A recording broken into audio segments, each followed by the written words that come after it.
So, ayan mga kababayan, dito tayo sa kanilang Cherry. hatchery. Ito yung hatchery nila mga kababayan. Dito sila gumagawa kapag magpapaanak sila, magpapaitlog. Yan mga kababayan. So ito walang laman ngayon dahil katatanggal lang yung fry. At inilipat dun sa may earthen pan sa lupa mga kababayan. Yan. Sama natin si Sir Raymond. So ito yung mga rito sample na mga alaga nila rito Malalaki na to Oo. Pag ganyan yung sizes, mga magkano lang isa dyan? 4 inches. 4 to 5 yan. 4 to 5 to. Oo. Ayan mga 6 kababayan. pesos yung kwan. Ito kami nakagbiro bro. So nga dalat ka naka-start dito. Ipakita mo. Oo. Ayan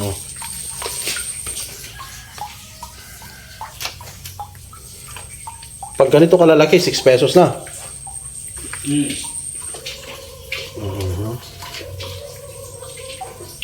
Ayan mga kababayan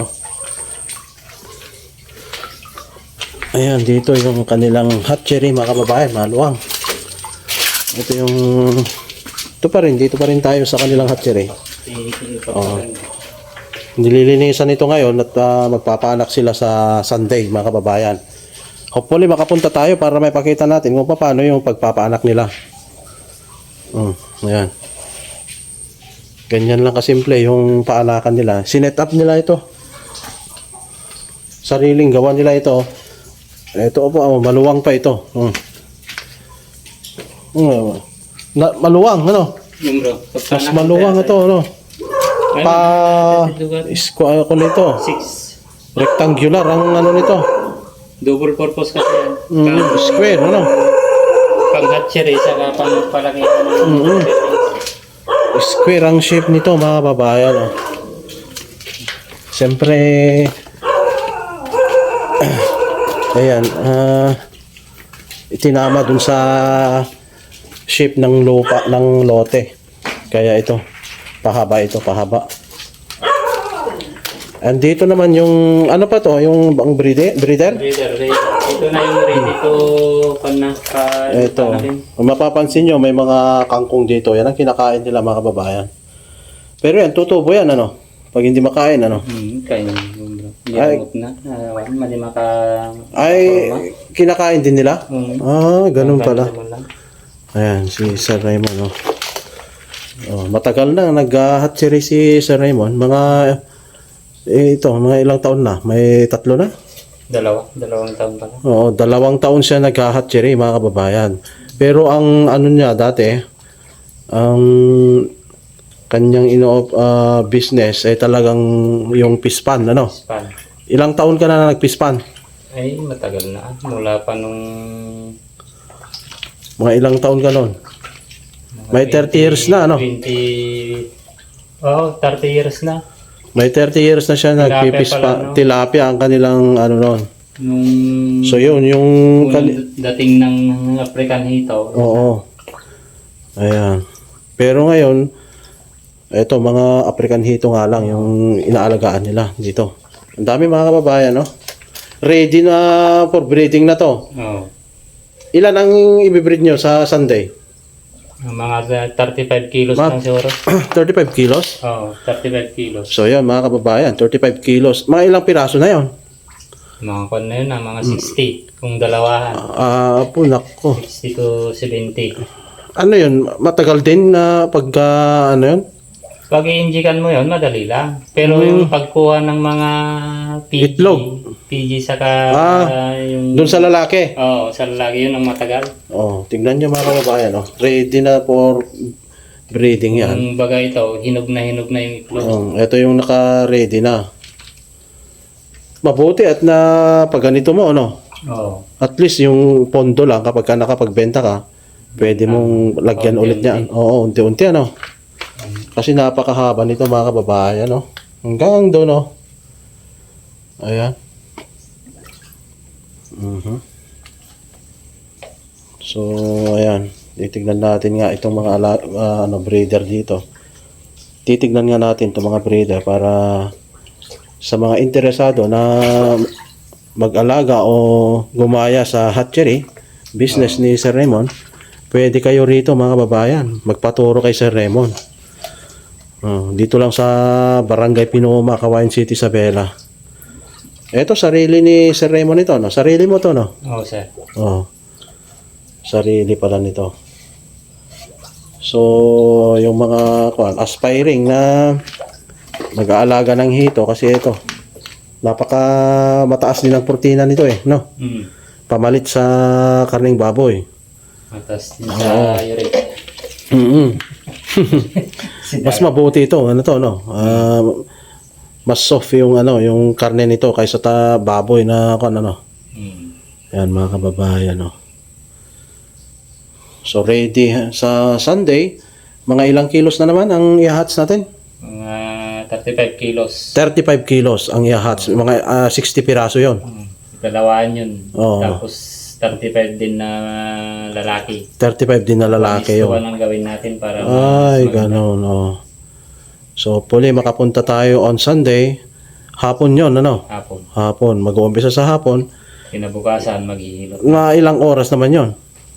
Pa na 8 to 10 hours. 8 to 10 hours. Pag malamig 10 hours. So, yun mga kababayan, no. Hindi, kahit lang siguro, isang lang, may pakita lang natin. Oo. Pwede rin pa rin ako makaka-uwi pala, no? Mabaliw. Na? Makapunta ka dito ng kwan. Kasi meron kasi yung kwan, i-indikan mo, meron 6 hours to 7 hours. Bago mo tanggalan. And meron na yung kusang may guguga na yung kwan. Yung mga itlog. Itlog. Oo, yun, mga Kaya kababayan. dapat na mabantayan mo para hindi may Oo. Para yung mga interesado, makita ninyo kung paano yung magpa-itlog. Pero kailangan pa rin pumunta kayo rito, lalo na yung mga malalapit lang dito na aspiring na gustong mag-alaga o mag-hatch ng isda ang hito. ng Oo. fingerlings. Kung gusto niyo mag-business, maaari kayong magpaturo ko si Ramon. Ayan. Marami na rin itong natulungan. Meron din sa nagrumbuan, Oo. Tinuruan mo din yon? Parang nagtuturoan. Ayun. Continuous naman na learning yan Kung meron siyang nalalaman, pwedeng i-share sa'yo. Tapos yung nalalaman mo, i-share mo din sa kanya para mas maging makukuha kung paano talaga ang mag-hatch, yung magpapisa ng hito, mga kababayan. So yan. Ang dami nito, mga ilang piraso to. Ay, mga 50 lang siguro ito. Pero malalaki na to. Ito yung first vlog natin noon, mga kababayan, na ginawa niyang fish pan, concrete pan. Dating dating piggery. Piggery pa kamo. Piggery ka. Ito ang unang alaga ni Sir Raymond dito, baboy, piggery ito. Ayan, napakaraming baboy noon dito. Kaya lang, nung nagkaroon na ng sakit ang baboy, yung ASF na, ito yung ginawa niya. Kinonvert niya into fish pan na, concrete pan na. Yung alaga niya noon na na-vlog natin, napakaganda kasi ang lalaki, malalaki. Pero ito, nag-iba siya ng nagpa-hatch na siya. Pero continuous ka pa rin nag-aalaga? Oo, continuous. Continuous pa rin na nag-aalaga. And at the same time, dito siya mostly nakapokus sa hatchery. Kasi kinukulang, maraming in demand talaga yung fingerlings. So, kung maluwang-luwang yung space o area ng inyong bukid at gusto nyo ring mag-aral kung paano magparami ng hito, pumunta lamang po kayo dito sa Barangay Pinoma. Ilalagay natin yung number nila rito sa vlog natin para directly makontak nyo sila, mga kababayan. So ito, hanggang dito na lang siguro, mga kababayan, ang ating vlog sa araw na ito. At maraming salamat sa panonood sa aming video. At sa Sunday, ayun, magpapapisa nga kami para makita nyo kung paano magkaroon kayo na idea kung paano magpapisa ng hito, mga kababayan. Ito nga, yung niready na nila na mga breeder ito. Yung lalaki mo nandito? Ay, wala na. Tinanggal na. Wala pa. Yung lalaki, wala. Darating pa lang yung lalaki. Walang... Darating pa lang yung lalaki. Yung para kailangan dun sa pag-hats, mga kababayan. Alright? So, maraming salamat. Maraming salamat din sa iyo, Sir Ramon, at palagi na Salamat din. pinapaunlakan mo ako rito sa iyong farm. Ayan. Kahit na wala tayong kapera-pera, Ganun lang talaga yan. Pagka nakabuelo na to, ayun ang maganda rito, So, hopefully, maging matagumpay tayo na breeder or hatchery o producers ng fingerlings, mga kababayan. O, ayan. Kinakain pala nila yan, Pero yung matigas na, hindi na. Hindi na pala kinakain pag matigas na. Murahin na lang malungtot. Oo, yan, mga kababayan. So, maraming salamat. At hanggang sa muli naming video, mga kababayan, panoorin nyo yung paano mag-hatch ng hito, ng fry, mga kababayan. Thank you. Mabuhay po tayong lahat.